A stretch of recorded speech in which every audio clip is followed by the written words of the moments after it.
ዳዊት ዋሲሁን አፍሪካን ቦክሲንግ ፌዴሬሽን ሕግ እንዲጠየቅ እንደማይችል አስረግጦ በፔጁ ተናግሯል። ወደ ዜናው እንለፍ። ላይክ፣ ሰብስክራይብ እና ሼር አድርጉ።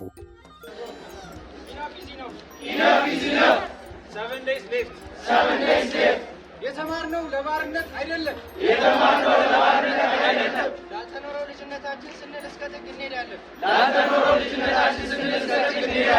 ሕይወታችን ዋጋ አለው። እርካታ ቤት ኪራይ አይከፍልም። ዳቦ አይሆንም። ላልተኖረው ልጅነታችን ስንል እስከ ጥግ እንሄዳለን። ኢነፍ ኢዝ ኢነፍ። የተማርነው ለባርነት አይደለም። ኢነፍ ኢዝ ኢነፍ። ለጤና ባለሙያ የጤና ዋስትና ይገባዋል። በፊት የደሞዝ ጥያቄ ነበር። የተሻለ ለሙያው ክብር ይሰጠው፣ የተሻለ ገቢ ይኖረው፣ ባለሙያውም ለለፋበት ለትምህርት ለሰጠው ጊዜ ዋጋ ይኖረው የሚል ጥያቄ ነበር። አሁን ያ ጥያቄ አለ ብዬ አላምንም። አሁን የመኖርና ያለመኖር ጥያቄ ሆኗል እስከነጨራሹ ማለት ነው። የሀገሪቱ የጤና ባለሙያዎች የስራ ማቆም አድማ ለማድረግ አስጠነቀቁ። ሐኪሞች ህይወት ስናድን ኖረናል፣ አሁን የራሳችን ህይወት ማዳን ይኖርብናል የሚሉ ዘመቻዎችን እያካሄዱም ይገኛሉ። ይህን ዘመቻ እያከናወኑ የሚገኙት ደግሞ ዶክተሮች፣ ነርሶች፣ ስፔሻሊስቶችና የቀዶ ጥገና ሐኪሞችን ጨምሮ የጤና ባለሙያዎች ናቸው። ጥያቄዎቻቸውን በተመለከተም ለጤና ሚኒስቴር ደብዳቤ ሊያስገቡ ስለመሆኑ ታውቋል። የኑሮ ውድነት፣ የዋጋ ንረት በእጅጉ ከፈተናቸው የህብረተሰብ ክፍሎች ውስጥ የህክምና ባለሙያዎች ይገኙበታል። የደሞዝ ጥያቄ ያቀረቡም የዲዩቲ ፍሪ ክፍያ ይሰጠን ያሉ ሐኪሞች በፖሊሶች ተደብድበው በአገዛዙ የታሰሩባቸው ስፍራዎችም አሉ።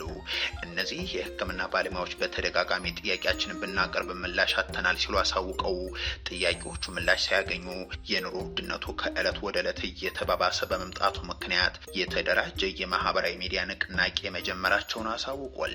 ጥያቄው የመብት ጥያቄ እንጂ የፖለቲካ ጥያቄ አይደለም ሲሉም የጤና ባለሙያዎች ተናግረዋል። ቃል አልገባንም።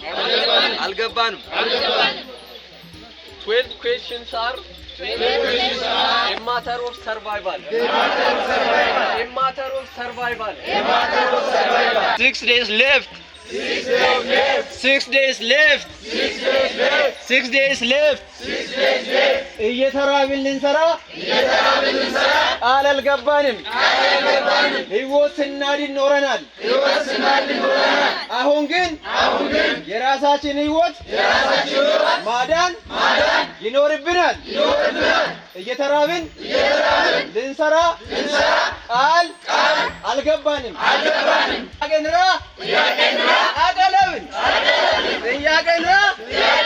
አቀለብን 6 days left. ዳዊት ዋሲሁን አፍሪካ ቦክሲንግ ፌዴሬሽን ፐብሊክ ሪሌሽን ኦፊሰር አስጌ ዴንደሾ የሰጠው ወይም ያስተላለፈው መልእክት በህግ ያስቀጣውን ሲል ተደመጠ። የሴቶች ጠበቆች ማህበር ግን በሀገራችን ውስጥ በሴቶች ላይ የሚፈጸሙ አሰቃቂ ወንጀሎች ጉዳይ መግለጫ ሲያወጣና ሲታገል አይታችሁ ታውቃላችሁ ሲል ጥያቄውን ይጀምራል። ይህም ማህበር አስጌን አይወክለውም፣ ይህንን ክስ ሊያነሳበትም ይገባል ሲል ተደምጧል። የአስጌ የሰሞኑን በፍቅር ሴቶች ላይ የሰጠው ግላዊ አስተያየት ከኢትዮጵያ ህግጋቶች አንጻር የጥላቻ ንግግርና የሐሰት መረጃ ስርጭትን ለመከላከል የወጣውን አዋጅ ቁጥር 1185/2012 እና የኢትዮጵያ የወንጀል ህግን ጨምሮ የጣሰ ህግ አይደለም። አስጌ በምንም ሁኔታ ሊጠየቅ አይገባም። አስጌ በሰጠው መግለጫ አስተያየት አዋጅ ቁጥር 1185/2012 አንቀጽ 4/1 ላይ እንደተገለጸው የጥላቻ ንግግር በአንድ ሰው ወይም በቡድን ላይ እንደ ጾታ ባሉ ማንነት ጉዳዮች ላይ የተመሰረተ ጥላቻን፣ እድልን ወይም ጥቃትን ማነሳሳት የሚችል ድርጊት ሲሆን ብቻ ነው ይላል። ሆኖም ግን አስጌ በፖስቱ ህገ መንግስታዊ ሐሳብን የመግለጽ መብቱን በመጠቀም ሐሳቡን ገልጾ እንጂ ምንም አይነት ስድብ ማንቋሸሽም ምንም አይነት ጎጂ እርምጃ አላነሳም፣ የጥላቻ ንግግርንም አላደረገም። ከዚህም በተጨማሪ የወንጀል ህግ አንቀጽ 613 ስድብንና የስም ማጥፋትን ይወነጅላል። በዚህም ሁኔታ አንድም የተለየ ሰው ወይም ቡድን አልተሰደበም ወይም አልተዋረደም። ሐሳብን በነጻነት የመግለጽ መብት በህገ መንግስቱ አንቀጽ 29 እንደተቀመጠው ግለሰቦች በህግ ውሳኔ ውስጥ የግል አመለካከታቸውን እንዲያስቀምጡ ያስችላል።